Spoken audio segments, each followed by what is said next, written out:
first date when it comes up, because I think one of the other things that's happened, if I'm being real, about these dating apps is that process has also been sped up, because I think these men are like, a lot of men who are out there are like, well, if you don't, someone else will. I'm swiping as well. Do you have any advice specifically on that topic?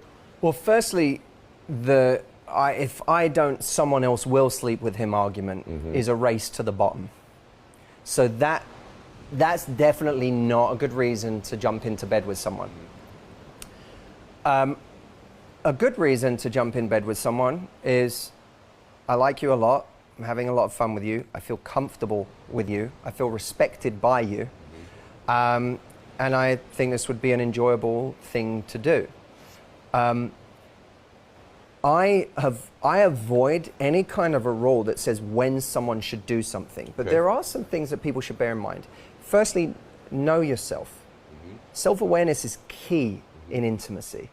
If you know that sleeping with someone right now, if it doesn't go anywhere, is going to make you feel used and is going to in some way make you feel negatively, you're going to beat yourself up, then wait. Because there's nothing sexy about someone who jumps straight to frustration, anger, or shame after intimacy.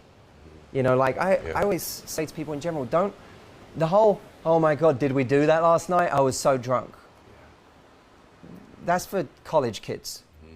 Be a grown-up. Like, if you did it, own it. Right. That was fun. Right.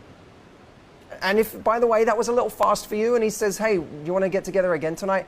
Yeah, but in all honesty, that was a little fast for me last night. Had the best time with you, but that was probably a little faster than I'd normally be going. And let's take some time to get to know each other. Why don't we go to lunch today?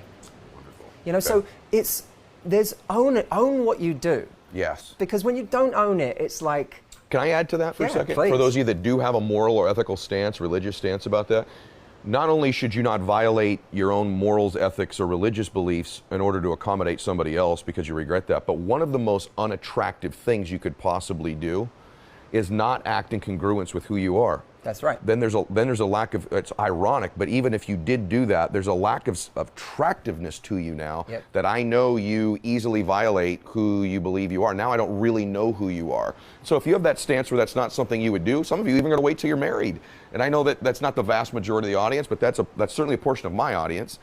And I would just say to you that if that's the case, then you need to be upfront and transparent about that from the very beginning so that person knows what you live by, correct? And that's why owning it is so important, because it says, I didn't do this last night because it was a mistake, or I was so easily deviated from my values or what I am. I did it because I wanted to.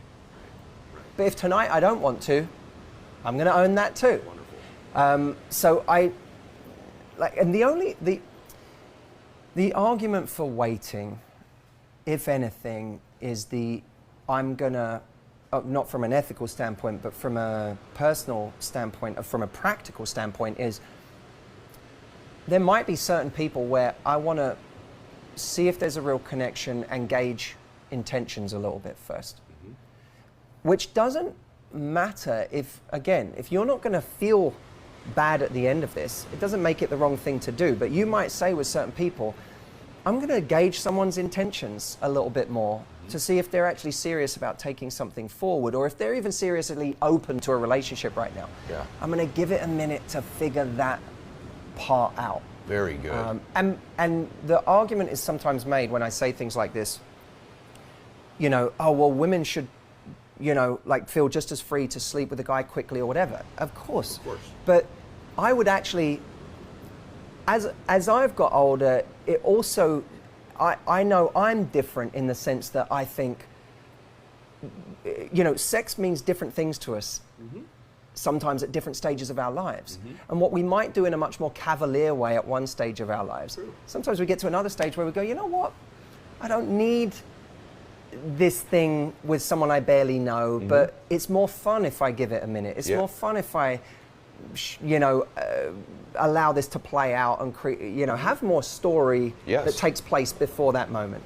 So that's something I would say to men and women. There's a kind of stereotype that it's just men want to jump in bed quickly and women don't or whatever. But I would say the same to men. Sometimes I'm like, with guys, I'm like, if you really like this person, give it a minute. You don't have to rush into like trying to take someone home tonight or whatever. Right. If you really like this person, get to know